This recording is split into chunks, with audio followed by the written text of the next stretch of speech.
If you know someone who practices self-injury to relieve emotional pain, don't miss this edition of Lifestyle Magazine. We'll talk with people who know what it's like to harm themselves regularly, and we'll learn what they did to finally quit. And now, the hosts of Lifestyle Magazine, Mike and Gail Tucker. Our first guest today is Dr. Wendy Lader, Clinical Director of Safe Alternatives, a treatment center for those who self-injure. Welcome to Lifestyle. Welcome. Thank you for coming. Thanks. Good to be here. What is self-injury? Self-injury is actually someone taking an implement or hurting themselves in some way, actually usually breaking the skin or burning, in an effort to feel better. Oh, that doesn't make sense, does it, to most of us? So you hurt yourself to feel better. Why? What is that? We don't know exactly what the mechanism is, why that actually happens, but for some reason it does actually help people cope with emotional feelings that seem too intense for them to be able to deal with. And the cutting or burning or whatever kind of self-injury they engage in actually helps them to feel better almost immediately. It's a calming strategy. Calming. Wow. Is it self-punishment I'm just mystified by this. Absolutely. You're not alone. Yeah. I think most people are. I think most people who self-injure themselves are actually mystified Mystified by it as as well that it works. But it has a myriad of different reasons and purposes. Sometimes it is self-punishment. It's not unusual for people who injure not to like themselves. Actually, self-loathing can often be the case. So it can be a way of self-punishing. But it is also a way of calming, to be able to manage feelings. It can be a way of communicating a sense of anger, frustration, whatever it might be, to let people know that it's enough. Right. Maybe it's not safe enough to say something, so they do something to themselves. Exactly, and sometimes it is very difficult to say, to express anger directly. Absolutely. So oftentimes clients will say they'd rather hurt themselves than someone else. But the bottom line is, no one has to get hurt because someone has a feeling. Right. Right. So who does this more? Is it more with boys? Is it more with girls? Is it both? What? And is there an age range where it's more common? Well, this is something new. We didn't know. In treatment, I used to see almost exclusively women. Okay. So clinically, we didn't have that much research. We used to think that it was almost all girls and women who were engaging in self-injury. But recent research in non-clinical populations are indicating that almost as many boys and men do it as girls. Really? We're not sure where they go. Yeah. We're not sure if it's just more accepted in our society. Boys punch a wall or hurt themselves, play chicken with cigarettes. Yeah. So maybe it's our tolerance of it. And they also don't ask for psychiatric help, so we're not sure where they go or what's happening. But we know that boys are saying that they are injuring. They are injuring It is themselves. happening. And in terms of the age, that's another thing. We're seeing it certainly, we know in college, high school students, but most of our clients, even though we only treat kids who are 13 and through adulthood, tell us that oftentimes they started very young. Usually people start in adolescence or pre-adolescence, but sometimes we've had people tell us they've started as early as 5 years old, Really? 6 years old. Really? I had mostly heard of it in adolescence. Right, But it's very not just common. there. Well, how long have you been doing this work with self-injury?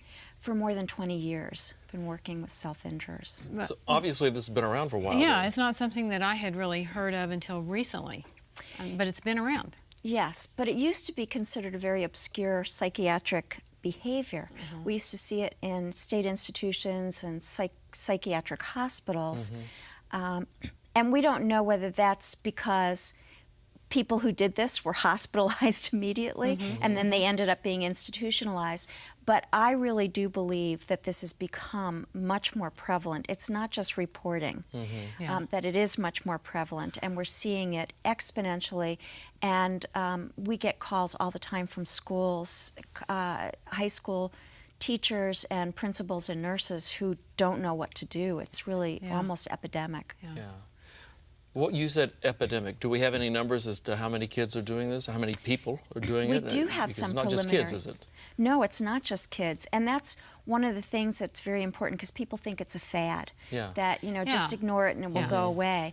But to recognize that a lot of the folks we treat are well into adulthood, have been doing this for years, and it can be very dangerous, life-threatening, and it can interfere with certainly the quality of one's life. Yeah.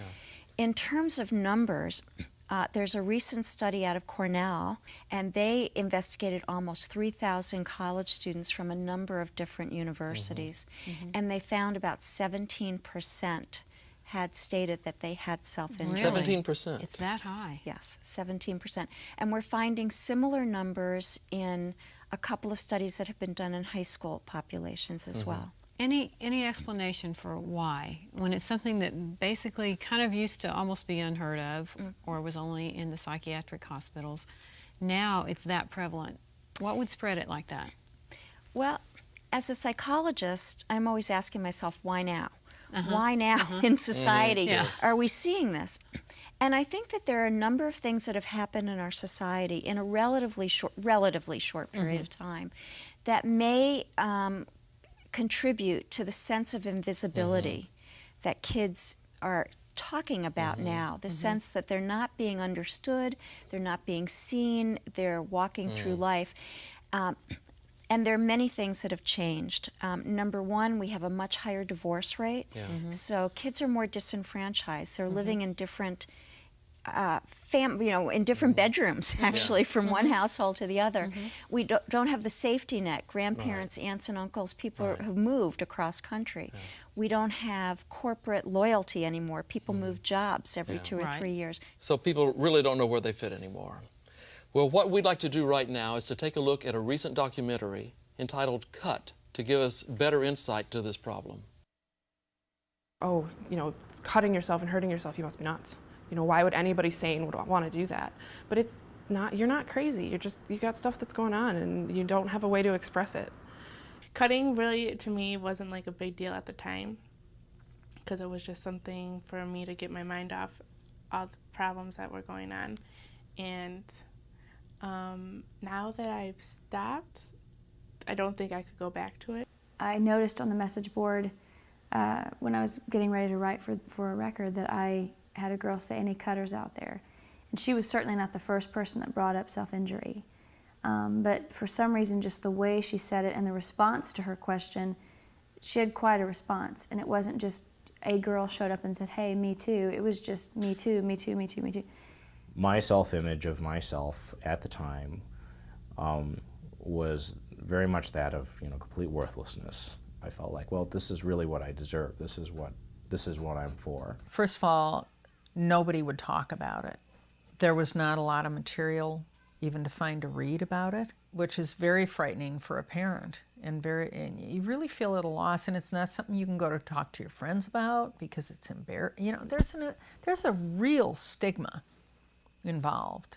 Parents are like, where do I turn? They're petrified that their child is going to kill themselves. I get so many calls from particularly mothers that say, my daughter's getting out of the hospital Friday. She's not ready to get out. She's been there for 3 days. She's got nothing. We'll be right back with a woman who has lived with self-injury.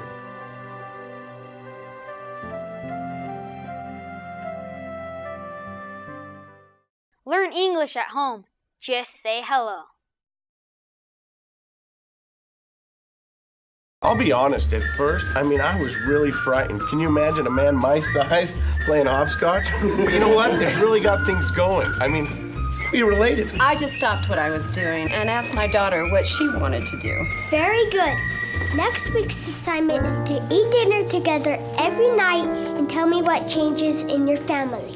Class dismissed. Give your family everything. Give them your time. From the Church of Jesus Christ of Latter-day Saints. Our next guest is Megan, who just recently celebrated her 1,000th day free from cutting. Welcome to Lifestyle Magazine. Thank you. Welcome and congratulations. Thank you very much. 1,000 days. Well, you've been involved in self-injury, and we've heard a little bit about that. Can you tell us a little bit about your story and how this came about with you? What is your story? I started self-injuring behaviors as early as 9 years old. 9 years old. 9 years That's old. pretty early. So what was That's, that? I can what's that remember like for doing a things 9-year-old? at the age of 9, Yeah. but it wasn't anything that I could really identify as self-injury. Yeah. But when I was 15 or 16, I started doing, like, regularly cutting myself. And when I was 17, I went to treatment at Safe Alternatives. And No. You say regularly cutting yourself. How regular is regular? How often? daily, Daily. How many cuts a day? it varies. It could be one. It could be one. It could be 20. It could be 100. 20. And I hear about people cutting themselves. Mm-hmm. What do people cut themselves with? I mean, did you use, a I knife used or a lot of different things. Is that right? So it could be glass, it could be scissors, it could be a razor blade, it could be anything sharp. Yes. And do you know why you were doing this? No, I don't know. And I wasn't happy with myself, in adolescence at 15 and 16. But nobody is. But then again, Right. who is? Yeah. Right. And I don't know what made me think to start doing this. Yeah. But I did, and it felt good. I felt some sort of relief. It felt good. Now, obviously, the pain itself doesn't feel good, does it? I mean, but the results were good for you. I felt some sort of like I was human or something. Human. That's an interesting word. You felt not human when you were not And it wasn't cutting? that I felt inhuman or anything. Yeah. It was that I was just numb. Numb. So you wanted to feel something. And this was a way of making that happen. What made you want to go to treatment the first time? The first time I went to treatment, like I said, I was 17, and I didn't really have a lot of options. I had been hospitalized before, like on adolescent psychiatric units. Was that helpful? No, not at all. Not it at was all. No, not at all. And so it was kind of like stay there or go to treatment. Yeah. And I wasn't really ready for treatment because Right. I wasn't ready to give up self-injury. Right. But I went, and I went through the entire program, and I completed the program. And then I went back home, and for quite a while, I abstained from self-injury. But So then there it were some started again. benefits.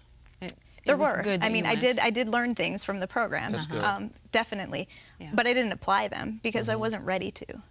So tell us about your life after that first time of treatment. A lot changed after that. I moved across the country and started going to college, and wasn't doing very well. But and I finally came to the point where I was self-injuring a lot regularly. I mean, Again, there every was day. one time where I was in the emergency room on a Wednesday, and then in the emergency room on a Thursday. So you would the cut same yourself week. badly enough that you required hospitalization, or at least to go to the emergency room because of the wounds. And so you decided this has got to stop now. Right, and I couldn't do it alone. I picked up the phone and hung up the phone, and picked up the phone and hung up the phone. And I finally called Safe again, and was readmitted to the program, and that was 2.5 years ago. And I worked really hard every day. I mean, I was in a panic on the way there because it was like, this is the last time I'm going to be able to do it, because if I can't, I don't know what I'm going to do if I can't stop cutting myself. And I was injuring myself on the airplane. On the airplane, on the way to Safe. Yeah. Oh my. And I got to treatment, and like I said, I worked really hard every day there, all 30 days, and I've worked really hard every day since. And I have not injured myself since that time on the airplane. Wonderful. On the way to treatment. Wonderful. That is really, really good. What did Safe do that helped you? They helped me to learn different tools, learn different things that I can apply to my life, different ways to, when I'm thinking about injuring myself, different ways to reframe my thinking. Okay. And what is this, is this worth it? What am I going to gain from doing this? Or what am I going to lose from doing this? Okay. So it's more of a cognitive approach. You're changing your thinking patterns, your thought process with everything that's happening in your life. Okay. Wendy, is she pretty typical of the type of people that come to you? Very. Of course, there's nothing typical totally about Yeah, Megan. I mean, yeah, well, that's true. In the short time we've talked to her, she And is an atypical girl, Exactly. woman. Great personality. Great personality. But yes, like Megan, most of the people who come to us are creative, have so much to offer, wonderful people who have whatever's happened in their lives has been very difficult to deal with. The emotions, what Megan was talking about that sense of numbness is not unusual. Or it's the correlate, feeling too much and not knowing what to do with all those feelings and wanting to shut those down. And that's not unusual. It's also not unusual to not be ready the first time not apply what one learns and not be quite ready for that. But when one is ready, it's a miracle. It's just totally amazing, the transformation that can happen in people's lives. Megan, we are thrilled for you. Thank you. That you've done the hard work and now your life has changed. Do you feel better about this now, about yourself? I feel great. I don't think about it every day. I just do think about it occasionally. Yeah. And I have scars that aren't going to go away. Why, sure. But I do wear short sleeves sometimes. And I do talk to people about it. And I'm graduating college soon. And I got into grad school. And I'm in a wonderful relationship. And my life is together like I never thought it would be. Thank you so much for telling us your story today. Thank you. We do appreciate it. More on self-injury right after the break.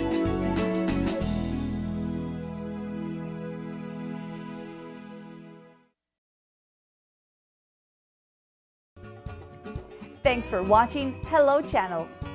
Learn the language of the internet, travel, commerce, and diplomacy.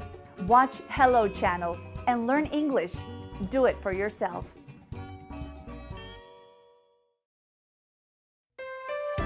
Joining us now from Arlington, Texas is Emily. Welcome to Lifestyle Magazine.